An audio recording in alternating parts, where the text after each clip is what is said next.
This morning, Washington, D.C. police cleared an encampment of pro-Hamas protesters at George Washington University, arresting 33 people after a weeks-long holdout that had campus officials repeatedly calling on local law enforcement for help. Now, this came just hours before both Washington's mayor and police chief were scheduled to testify before the House Oversight Committee to explain their lack of action against the pro-Hamas encampment. Now, that hearing was subsequently canceled after officials moved on the encampment. Joining me now to discuss this, Senator Steve Daines from Montana, who crossed town to visit the encampment this week before it was cleared out. He serves on 4 Senate committees, including the Senate Banking, Housing, and Urban Affairs Committee. Senator Daines, welcome back to Washington Watch. Good to see you. Good to see you too, Tony. So you went over to the encampment yesterday. What did you encounter? Yeah, Tony, actually what happened is I left Montana early yesterday morning on my commute back to Washington. I landed at the Reagan Airport, and my team picked me up and took me to the George Washington campus. What I saw yesterday was reprehensible. The statue of George Washington covered in stickers that say Free Palestine, that said from the river to the sea. There's a Palestinian flag wrapped around George Washington. They have a Palestinian flag replacing an American flag, carrying in his hand. His head was covered in a keffiyeh, the black and white checkered scarf, face wrapped in that. It was just horrible. And then there was a whiteboard, a large whiteboard at the base of that statue that basically laid out the encampment rules of this pro-Hamas encampment. And the first thing it said in big block letters, number 1, no Zionism, stop Zionism. And oh, by the way, somebody had taken a can of red spray paint and vandalized the George Washington statue. It said genocide on there. So, I mean, Tony, this is in the United States of America, in our nation's capital, a statue of George Washington. And by the way, surrounding that statue was the encampment.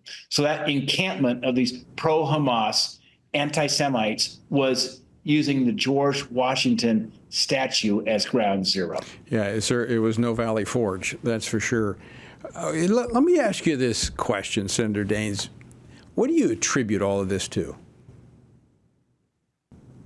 Well, Tony, I had thoughtful conversations while I was there on the GW campus, seeing the darkness of what's going on with those encamped.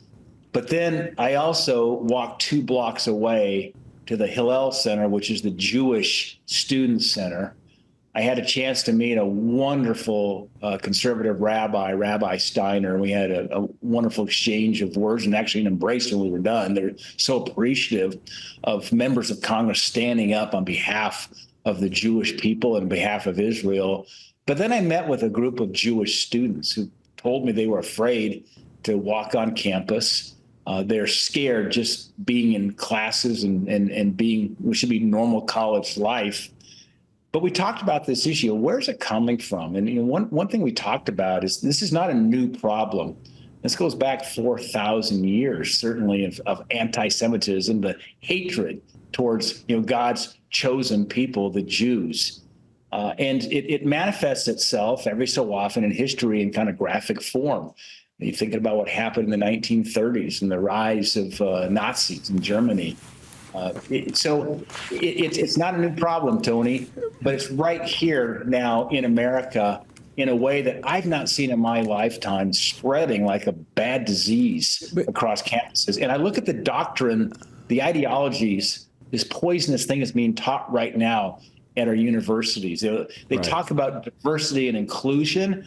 Well, that's as long as there's included in that doctrine of hatred for Jews. It's just the darkness and the evil front of this ideology. Let me ask you about this manifestation that you said that does occur. History shows us it occurs from time to time, but usually it comes when there is a vacuum of biblical morality and presence. When Christianity is actually Bible-based Christianity has been the greatest protector of the Jewish people.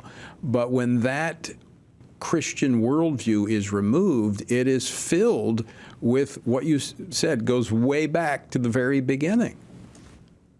Tony, I couldn't agree more. In fact, when we were having the discussions about supplying Israel with more lethal aid to defend itself, I was having discussions with many of my Jewish friends. I was one of the last senators to meet with Prime Minister Netanyahu in Jerusalem prior to the October 7th attack. I was with Bibi there on August 29th and 30th, and we talked about Iran, Hamas, Hezbollah, the Houthis.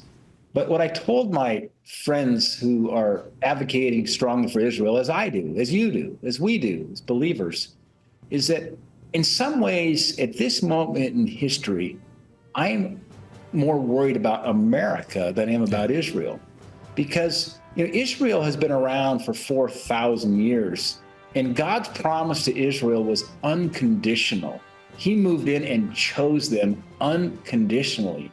And in Genesis 12:3, in the call of Abraham and so forth, it says, I will bless those who bless you, but I will curse those who curse you. So our side of that covenant is conditional. You're absolutely right.